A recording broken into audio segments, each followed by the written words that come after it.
All right, today we're going to tackle a question that's as old as time, but also feels more urgent than ever. How do we actually know what's real? And look, this isn't just some dusty old question for philosophers anymore, right? It's for every single one of us scrolling through our feeds, trying to figure out what's genuine and what's not. In a world that's just flooded with information and a ton of misinformation, being able to tell the difference is an absolutely crucial skill. So where do you even start with a question that big? Well, let's begin with the most hardcore, rigorous attempt to define truth you can imagine, a blueprint from the world of pure logic. And for that, we need to meet Alfred Tarski, a total giant of 20th century logic. See, Tarski wasn't interested in fuzzy, gut-feeling ideas about truth. No, he wanted to build a definition that was as solid and reliable as math. The heart of his whole idea is this formula he called Convention T, and it goes like this. The sentence, "Snow is white," is true if and only if snow is actually white. Now on the surface, that sounds super obvious, right? But the genius here, it's all in the structure. Tarski's big breakthrough was to split language into two different levels. First, you have the object language. That's the statement itself, like snow is white. But then you need a meta-language. That's a higher-level language that can talk about the first one. It's the language that lets you say, the sentence is true. It's basically like having an external observer that can verify what's happening on the inside. But here's the kicker. Tarski went on to prove that no formal language can define its own truth. You always need that higher-level meta-language, that outside perspective. A system just can't fully check itself. And that one little idea, it has huge implications, way beyond the world of math and logic. Okay, so let's take that kind of abstract idea and bring it crashing into a very real, very messy modern problem: influencer marketing.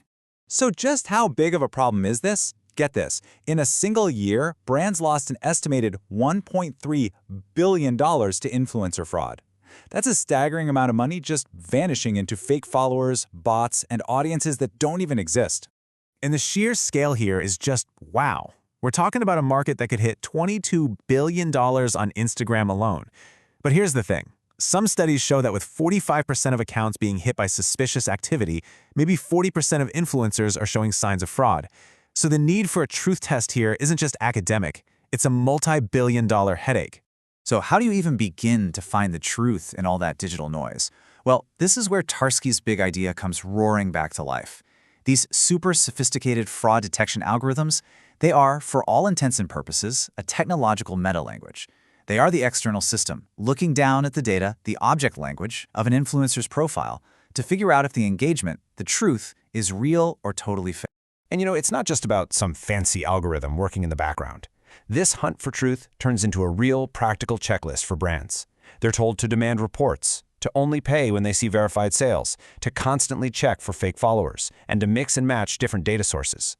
Every single one of those steps is an attempt to build that external verification system Tarski was talking about. Okay, but what happens when real isn't something you can measure with data? What if it's a feeling?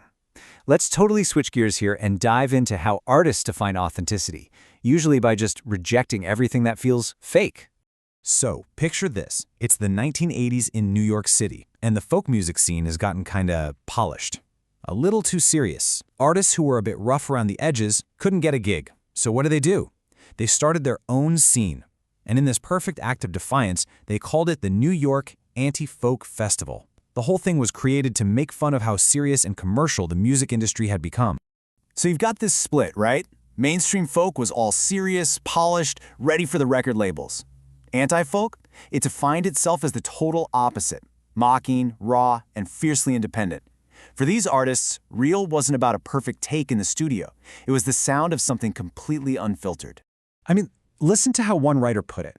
They described anti-folk as music that feels like the things your soul wants to shout when you're alone in the middle of the woods at night. Now, that is not a truth you can run through an algorithm.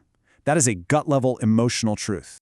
But artistic authenticity can get messy, really messy, especially when you mix in persona and controversy.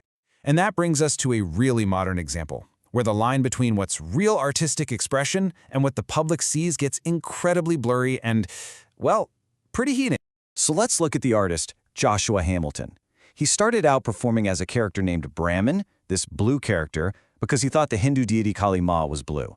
When he learned that Kali Ma is actually portrayed with black skin, he completely rebranded as Lil Darky and adopted this new cartoonish persona and sound he called. This new Little Darky persona just blew up online, especially on TikTok, with songs that had these incredibly provocative titles like Haha, Genocide, and Holocaust. And these tracks became the very center of both his huge popularity and the really intense debate that surrounds his music. So what's the artist's side of the story? He says his goal is actually to challenge divisions and promote equality. And he uses those outrageous titles to grab your attention and pull you into a message of positivity. And this is where that whole hunt for what's real just becomes a total battleground. For him and his fans, the real thing is his stated intent. But for his critics, the real thing is the impact of using words like that. It really makes you ask, is authenticity in what an artist says they mean, or in what their art actually does out in the world? Okay, so after going through all these very different worlds, logic, algorithms, and art, where does that leave us? What have we learned about this search for the real? Well, we've seen three completely different takes, haven't we? The logician gives us this ideal of formal, verifiable correctness. The algorithm gives us a statistical, pattern-based version of the truth. And the artist gives us something totally different, an emotional, raw, anti-commercial feeling. Three different worlds, three totally different definitions of real. But what if real isn't a destination? What if it's not some fixed thing we can find? There's this super cool idea from computer science called a living program. It's basically code that can change itself while it's running. Kind of like a living thing that can heal and adapt without ever having to shut down. It's a system that is always evolving. And that leaves us with one last big thought to chew on. We've seen that truth can be logical, it can be statistical, it can be emotional, but if our world, our technology, our very selves are like that living program, constantly shifting and adapting, then how could our definition of real ever be a fixed thing? Maybe the search for what's real is, in the end, the most real thing there is.